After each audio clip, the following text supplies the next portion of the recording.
horumarka magaalo xeebada Berbera waa mid si weyn u soo taraya sanadii ugu dambeeyay gaar ahaan dhinaca bilicda magaalada dhismayaasha iyo sidoo kale wadooyinka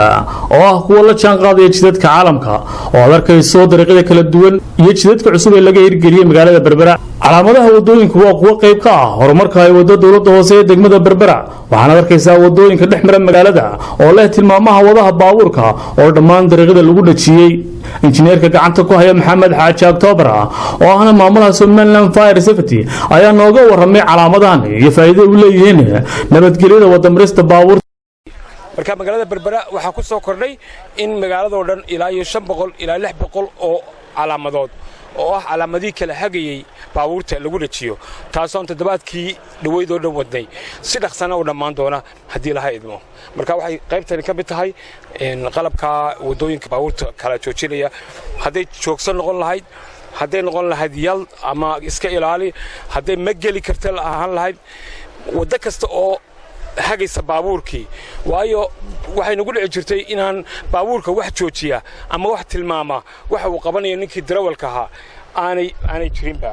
taasina ay keento shilal aad u badan iyo dhimasho taasina waxaan filayaa markuu madaxdan gobolka degmada saaxil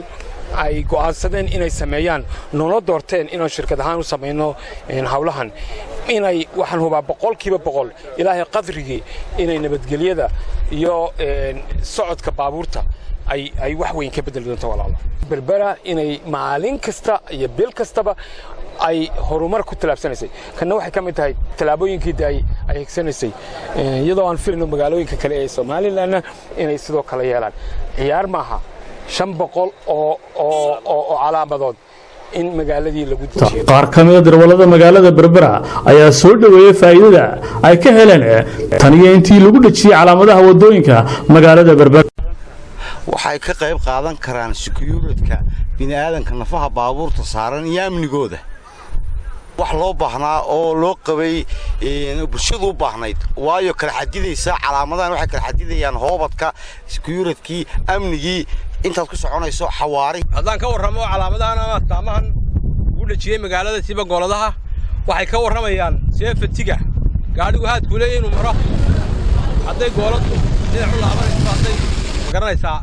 sida caalamka ka jirta astaamay leedahay si gaadiidku ay u bartaan shuruucda wadooyinka ayaa lagu dhajiyay waayo calaamadan markaad aragto waa inaad u hoggaansanaataa waayo khaladaad badan oo ciidankan amniga ee trafficada iyo shacabka kala hagay weeyaan calaamadahan marka waxaan leenahay xagga laga sii wado gobolada kale nagu daydaan ma leenahay waa Khadar Maxamuud Axmed Khadar Xeefo telefishinka qaranka Jamhuuriyadda Soomaaliland magaalada Berbera xarunta gobolka Saaxil